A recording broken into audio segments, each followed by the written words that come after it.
नमस्कार विद्यार्थी मित्रों। हम संविधान की रचना में देख रहे थे संविधान के मूलभूत लक्षण।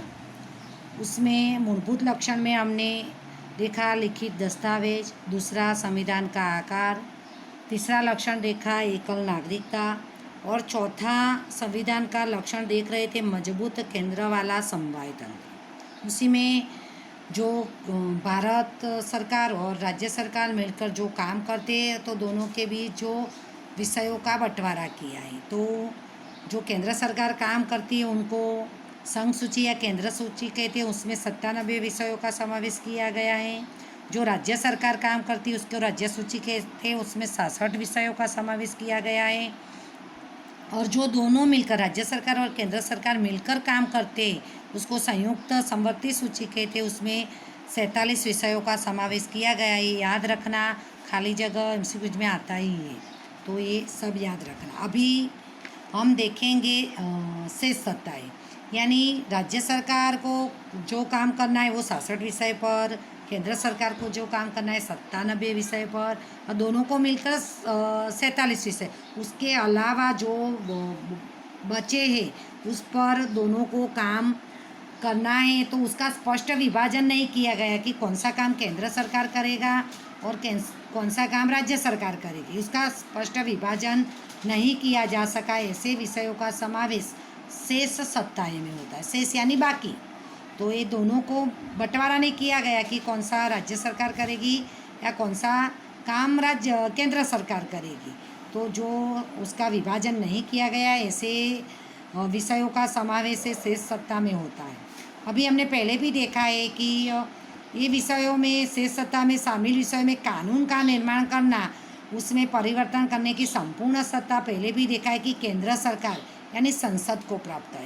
राज्य सरकार से ऊपर भी सत्ता केंद्र सरकार यानी संसद को एक कानून का निर्माण करना और कानून को बदलना। उसमें राज्य सरकार भी कानून बनाती है पर अंतिम निर्णय केंद्र सरकार का ही रहता है।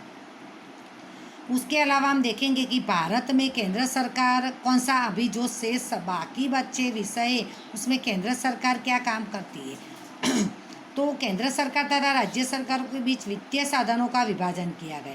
अभी सरकार को काम करना है प्रजा कल्याण के, और वो प्रजा कल्याण के काम करने के लिए जो पैसे चाहिए वो पैसे कहाँ से आते, तो आप और हम सब जानते कि हम टैक्स चुकाते। तो कौन सा टैक्स राज्य सरकार लेगी और कौन सा टैक्स केंद्र सरकार लेगी, उसका विभाजन यहाँ पर बताया गया है कि केंद्र सरकार जो है वो उत्पादन शुल्क यानी उत्पादन पर जो खर्च होता है और जो टैक्स लगाया है वो आयात निर्यात कर, जो भी व्यक्ति व्यापार करता है आयात करता है और निर्यात करता है उस पर भी टैक्स लेने का काम आयकर यानी जो हम कमाते हैं, हमारी जो कोई भी धंधा बिजनेस या नौकरी और उसका जो हम इनकम टैक्स लेते हैं, आयकर यानी इनकम टैक्स, तो वो ये सब में से सरकार को ज़्यादा आवक प्राप्त होती है। ऐसे टैक्स केंद्र सरकार लेती है, जिसमें से ये सारे जो है उत्पादन शुल्क पर है, आयात निर्यात टैक्स है, इनकम टैक्स है, वो उसमें से सरकार को ज़्यादा पैसे मिलते हैं तो वो केंद्र सरकार लेती है। जबकि जो जिसमें से कम पैसे मिलते हैं, ऐसे विक्रय टैक्स यानी हम कुछ बेचते हैं तो उस पर जो टैक्स होता है, मनोरंजन टैक्स यानी सिनेमा वगैरह पर जो टैक्स लगाए, राजस्व यानी हम ज़मीन का वगैरह जो टैक्स चुकाते हैं, शिक्षण का टैक्स है तो वो बहुत कम होते हैं। तो ऐसे कम जो कर है टैक्स है वो राज्य सरकार लेती है। इसीलिए देखो, राज्यों को कोई भी प्रजा कल्याण के काम करने, प्रजा कल्याण के काम यानी आप सब जानते हैं कि हमारे घर में पीने का शुद्ध पानी आता है, गटर की सुविधा मिलती है, वाहन सड़क मार्ग की सुविधा मिलती है, बाद में सार्वजनिक स्थल, रेलवे स्टेशन, बस स्टेशन, बगीचा, तो वगैरह प्रजा कल्याण का काम जो करना है वो सरकार को ये टैक्स में से पैसे मिलते हैं। लेकिन राज्य सरकार को कम टैक्स मिलता है, इसीलिए राज्य सरकार को केंद्र सरकार से ग्रांट लेनी पड़ती है। ग्रांट यानी जो उनसे अनुदान लेनी पड़ती है, जिसको हम लोन भी बोलते हैं एक स्वरूप में। तो वो केंद्र सरकार उनको ग्रांट देकर सहायता भी करती। तो ये देखिए हमने शेष सत्ता है। तो मजबूत केंद्र वाला जो समवाय तंत्र है उसमें हमने 4 सूची देखी, संघ सूची, राज्य सूची, विषय याद रखना, राज्य सूची में 67, संयुक्त सूची में 47 और बाद में शेष सत्ता में अलग से क्वेश्चन आए या खाली जगह एमसीक्यूज में ये विषय जो है वो आपको याद रखना है। अभी हम संविधान का जो लक्षण है पांचवा वो देखेंगे, आपातकाल के दौरान एक तंत्रीय व्यवस्था। आपातकाल यानी कोई भी मुसीबत आती है, अचानक कोई भी मुसीबत कुदरती हो या मानव सर्जित कोई मुसीबत आती है, तब भी प्रशासन किसके हाथ में जाता है वो बात हम यहाँ पर देखेंगे कि भारतीय संविधान में 3 प्रकार के आपातकाल का प्रावधान किया गया है कि कैसे हमने देखा आपातकाल कि अचानक आने वाली मुश्किलें, तो कौन सी अचानक आने वाली मुश्किलें, तो वो हम देखेंगे। पहली कि युद्ध, बाह्य आक्रमण या सशस्त्र सेनाओं द्वारा विद्रोह की परिस्थिति में, कि कई बार युद्ध होता है, कोई दूसरा देश हमारे पर आक्रमण करता है या हमारे देश के सैनिक विद्रोह करते हैं, अपने ही देश में विद्रोह करते हैं, तब राष्ट्रीय सुरक्षा खतरे में होती, पूरे देश की सुरक्षा जोखिम में पड़ जाती। उस समय राष्ट्रीय आपातकाल घोषित किया जाता है, क्योंकि पूरे देश की सुरक्षा की बात आती है, तभी ये युद्ध जैसे समय में आपातकाल घोषित किया जाता है। ये पहला आपातकाल है। दूसरा, राज्य में कानून और व्यवस्था की स्थिति भंग हो रही, कोई भी राज्य, भारत के जो 28 राज्य है, कोई भी राज्य में कोई कारणसर वहाँ की शांति भंग हो गई, यानी राज्य में अशांति फैल गई हो, कई लोग आंदोलन पर उतर आए हो, तो तब भी अभी जस्ट हमने देखा कि गुजरात में जो आपने सबने भी देखा होगा, सुना होगा, पाटीदार आंदोलन हुआ था, तो बहुत सारी हिंसात्मक प्रवृत्तियाँ हुई थी, तो वो भी एक प्रकार का कानून का व्यवस्था नहीं चलती, लोग उनका पालन नहीं करते थे वैसी परिस्थिति में, और संवैधानिक व्यवस्थाओं के अनुसार राज्य सरकार प्रशासन नहीं करेगी। संविधान में जो नियम बनाए गए उसके हिसाब से राज्य सरकार अपना काम नहीं करती है, तो ये दोनों समय में राज्य में आपातकाल घोषित करके राष्ट्रपति शासन लागू करते। तो अगर कोई भी राज्य में कोई कारणसर वहाँ अशांति फैलती है, लोग विद्रोह या आंदोलन करते, तभी या राज्य संविधान के नियम के अनुसार काम नहीं करता है, दोनों समय में वहाँ पर राज्य सरकार अपना प्रशासन नहीं करेगी, उस समय राष्ट्रपति शासन वहाँ लागू होगा, तभी राष्ट्रपति के निगरानी में वो राज्य का प्रशासन चलता है। तीसरा आपातकालन हम देखें कि सतत मूल्य वृद्धि। अभी हम देखें कि कोई भी चीज़ वस्तु के भाव एकदम से सतत बढ़ते जाए, तो उसके कारण देश की जो अर्थव्यवस्था है वो कमज़ोर हो जाएगी, क्योंकि महंगाई बढ़ जाएगी, तो लोगों की जो व्यवस्था है, आर्थिक व्यवस्था, वो भी टूट जाएगी और देश की भी टूट जाएगी, तो उस समय भी देश में वित्तीय आपातकाल घोषित होते। तो हमने 3 प्रकार के आपातकाल देखे, एक युद्ध समय का, दूसरे राज्य की अशांति का, और तीसरा देखा मूल्य वृद्धि के कारण वित्तीय आपातकाल। और ये तीनों आपातकालीन परिस्थिति में हमारी संघीय शासन व्यवस्था यानी केंद्र सरकार, राष्ट्रपति शासन वहाँ लागू होता है, और राष्ट्रपति के निगरानी में ही वही प्रदेश का प्रशासन होता है। तो ये हमने देखा आपातकाल में एक तंत्रीय व्यवस्था, यानी ऐसी परिस्थिति में राष्ट्रपति शासन लगता है, यानी केंद्र शासन वो प्रदेश पर करती है, वहाँ राज्य सरकार शासन नहीं करेगी।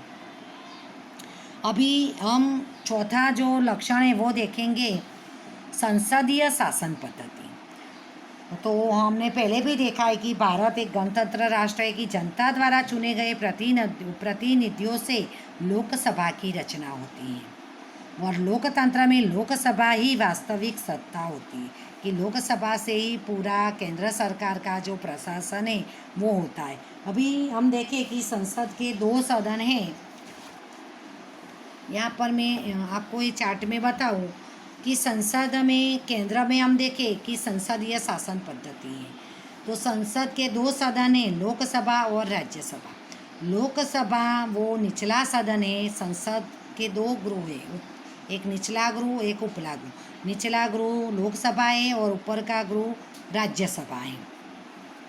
और वैसे ही राज्य में हम देखें तो राज्य में विधानसभा और विधान परिषद है, तो निचला गृह वहाँ विधानसभा है और उपला गृह विधान परिषद है। अभी हम पहले भी मैंने बताया कि जो चुनाव होता है लोकसभा का, और लोकसभा के कुल 545 सदस्य होते, कुल सदस्य 545, तो पूरे हमारे भारत के 28 राज्यों के और केंद्र शासित प्रदेशों में से कोने कोने में से एरिया वाइज 545 सदस्य चुनाव में खड़े रहते हैं, और उनमें जिस दल के राजनीतिक दल यानी बीजेपी, कांग्रेस, आम जनता पार्टी वगैरह राजनीतिक दल है, उनमें जिस दल के ज़्यादा सदस्य विजेता बनते हैं उस दल की सरकार बनती है।